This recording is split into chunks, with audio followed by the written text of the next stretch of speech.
King Collector here, and today I'm just going to update you guys on what's been going on around here. I apologize for my unannounced hiatus. I kind of just felt the need to spend a little more time with friends and family because I hadn't done it in a while. So that's what I've been doing lately, for the most part anyway. But hopefully I can start getting back to the grind on videos and whatnot. But anyways, as you can see, I've pulled the boat back into the garage. Hopefully we're going to start working on this thing again pretty soon here. As you can see, I do have some stuff going on with it right now. I finally got the drive shafts that I need. I have been waiting for these things for like months now. I ordered them back in April and they just arrived, I think, on July 10. But we were still working on the motorcycle at the time, so that's why you really never heard anything about that. But anyways, it is here now and pretty much ready to get going on that again. As for the motorcycle, pretty much everything is done that I wanted to do right now. As you can see, I've got all the wiring done down here. Everything's in this fuse box and safe. It is kind of ugly, I know.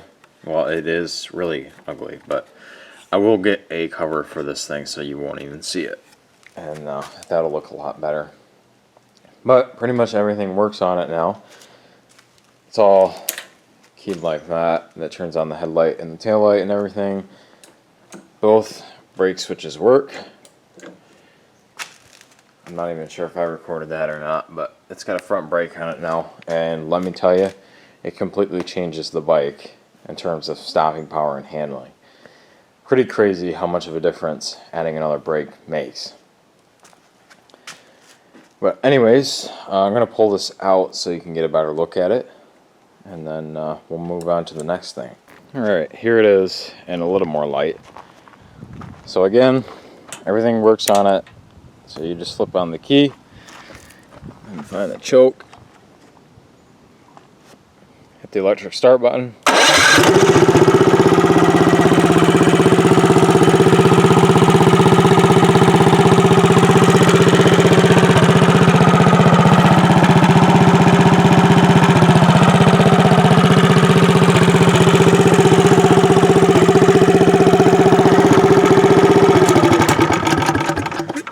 And yeah, that's pretty much it for that. So I've just been trying to enjoy it lately, since I really didn't get to for a good chunk of the time that I've owned it. So I will have a pretty significant riding video of this thing coming up around Labor Day, since I have that weekend off. Figure I'll bring this thing up north and we can get a nice riding video in. Anyways, that's pretty much it for that.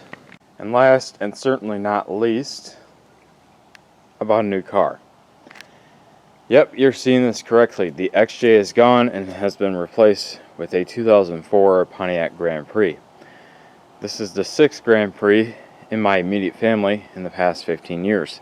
These have always been really, really good cars for us, so I decided to buy the 6th one. And this one in particular is a very, very, very clean example of one of these things. Headlights are definitely bad on it, which that's pretty common for these things. I do have new ones on the way for it. But, I mean, this thing, there isn't a single dent in it. It's got a couple dings on the other side, but other than that, I mean, there's no rust on it. They like to rust like right here, right under the fuel door, and down here as well.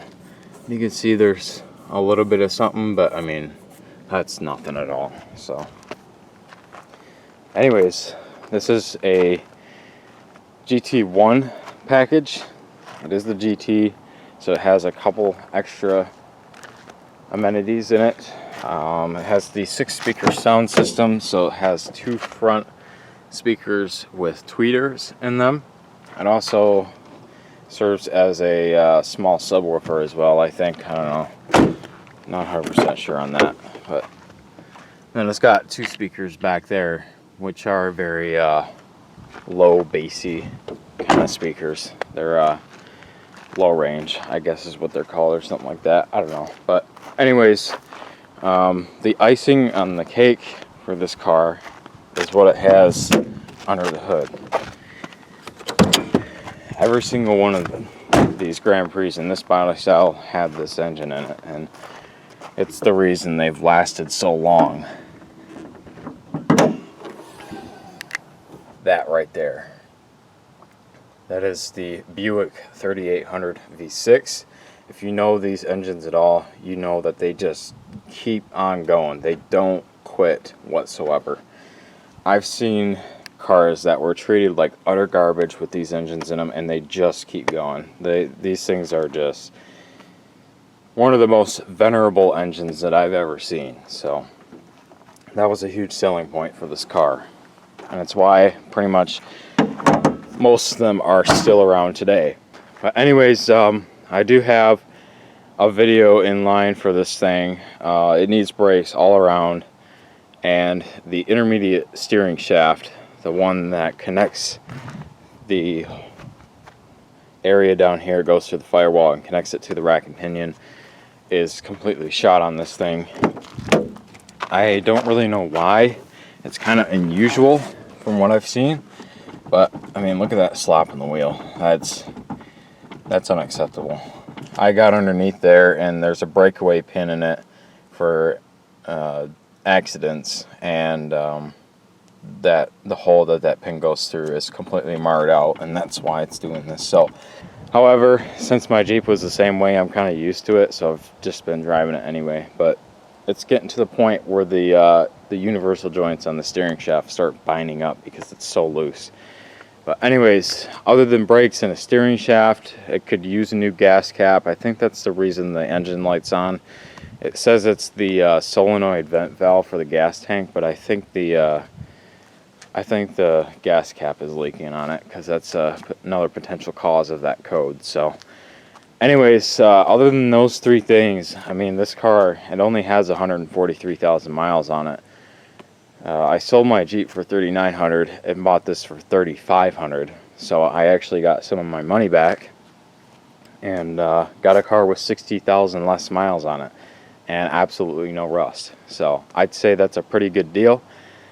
Pretty much everything on it I could fix no problem, so I'm looking forward to having some good times in this car. So anyways, that's going to be it for the subscriber update.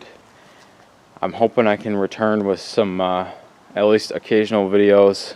I'm still pretty busy right now, but like I say, I'm going to do my best to get back on the grind. So anyways, that's going to be it. I'll see you guys next time.